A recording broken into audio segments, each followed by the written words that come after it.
ရွှေတွေပဲလေ ရွှေပြားရွှေဆိုင် ဟုတ်တယ်ရွှေဆိုင်ရွှေဆိုင်ကအဲ့လိုတော့ဟုတ်တယ်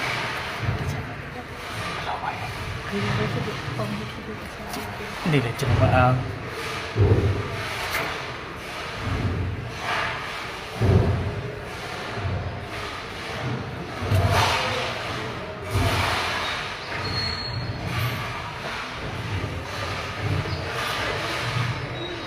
ဆက်လာပါတော့ဒီကပြီးတော့ဟုတ်